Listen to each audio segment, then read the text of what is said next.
Hi, my name is Grayson Shivers, here with Channel B Sports. Here's Austin Johnson. Here's Coach Matthew Forrester.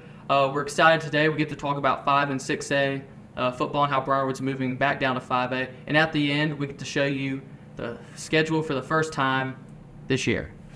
We'll just get into it. How do you think this will affect the team moving down to 5A? Excited about the opportunity to move down to 5A, and it's based on class size. So looking forward to that opportunity. It should be good. It's a level that Briarwood's competed at since 2001. Since 2000, we've been in 5A, and then over the last 4 years we've been bumped up to 6A. So a lot of success in 5A. We've had great success in 6A as well, being the number 2 ranked team, going 10-2, 9-3. We've had some great seasons in 6A. But going back down to 5A, you get to compete against schools that are your size, and so excited about the opportunity to compete against schools that are closer to us in terms of student population. So how does the AHSA determine 5A and 6A? So every 2 years, the AHSA gets the student populations for 9th through 11th grade. They take each class size, and it's based on your average daily enrollment. So how many kids are in your school, not average daily attendance. They take those for the first 2 months of school, then they take them and they rank everybody 9 through 11th based on school size. So currently Hoover's sitting as the largest school in the state. I think Auburn's number 2, and then it's all ranked that way. Public schools, student counts for 1 student, but in 2000 they changed the rankings and they made private schools, each student counts as 1.35 students. So we turned in a number that was 400. We have 400 students in 9th through 11th grade. Well, 400 times 1.35, that's our number for the current next 2 years. So we actually competed about 540 to 560, I forget the exact number. And then that's our size, and then we get put in there, and they take the top 32 teams, put them in 7A. Then they have a little bit of leeway from there. Somewhere between 58 and 64 is 6A size. They make a break, and then your next group is your 5A. So for us, all sports will be, the whole school's listed as a 5A school. Then they have a competitive balance factor, and if you win too much and you have too much great success, you get bumped up a classification. So as an example, cross country is actually going to be competing at a 6A level next year because the girls were state runners up, and over the last 2 years, both boys and girls have had a lot of success in state, so they get the opportunity to stay in 6A where we're down in 5A. So our goal as a football program and as an athletic program is to win so much that you actually get bumped back up to 6A. So that's kind of how it's all set up. It's not a perfect system, but in a lot of states, private and public are separated in the playoffs, and so we are happy that we get to compete against all the public schools. And if we have to jump through hoops to do it, we will.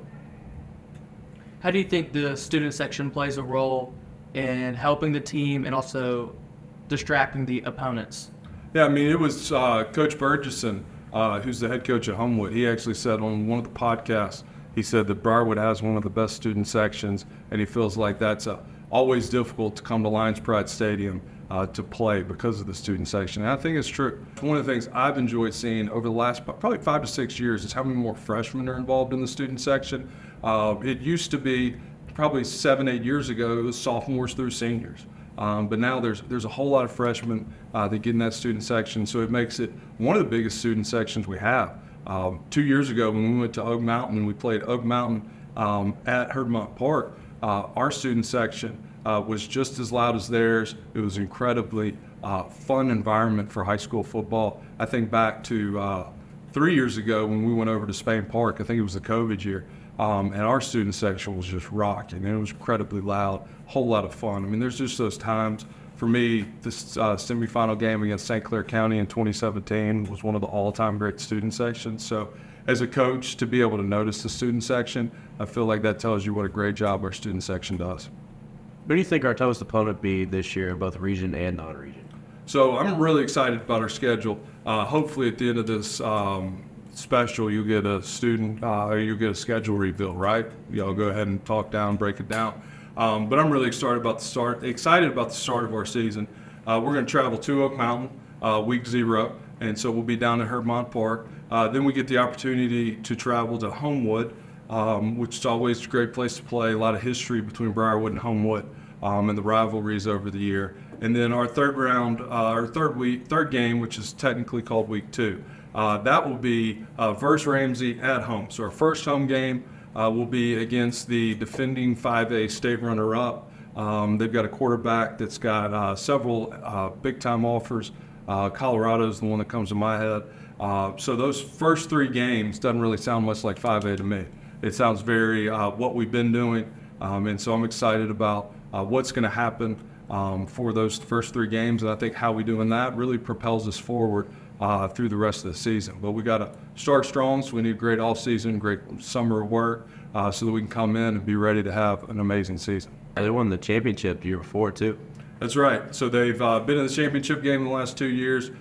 We played Ramsey out here 2019.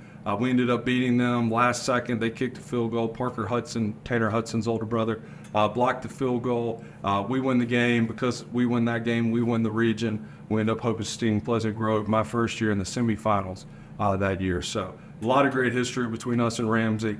We've been playing them since they started football back in, I think, 2014. So we played them several times. They've got really good coaches. Looking forward to that, continuing that rivalry. Thank you, Coach Forster, for joining us. Thank you, Austin. And God bless and go Lions. Now here's the schedule. The Lions take on Center Point in their spring game this May, coming off a 7-4 season. In week 0, Briarwood takes on Oak Mountain at Hermont Park, as Oak Mountain came off a disappointing 1-9 season last year. In week 1, the Lions take on the Homewood Patriots at Homewood. Patriots came off a 6-5 season last year, losing to Pike Road in the playoffs. In week 2, the Lions take on the Ramsey Rams at home in a region game. The Rams are coming off a 12-3 season, including being the state championship runner-up. Week 3, the Lions take on Carver at Carver in a region game. Carver's coming off a 5-6 season last year. In week 4, the Lions will play at home against the Winona Dragons. The Dragons are coming off a 6-4 season, as this will be a region game. Week 5, the Lions play Leeds in their homecoming game. The Green Wave is coming off a 9-3 season. Week 6, the Lions will play at Corner in a region game. Corner is coming off a 10-2 season last year. Week 7, the Lions will take on the John Carroll Cavaliers in a crucial region game. Cavaliers are coming off a 9-3 season last year. Week 8, the Lions have a bye week. Week 9, the Lions will take on the Hayden Wildcats at Hayden. Hayden is 2-8, and this is a region game. In Week 10, the Lions take on the McAdory Yellow Jackets, who were 6-5 last year, on senior night. Here's our player insight from rising sophomore Austin Johnson. You know, I think we're going to have a really good schedule. I think we have a really good chance to make a big impact. I think we're going to have a young team, but a really good team, and expect us to make a deep run in the playoffs. Go Lions.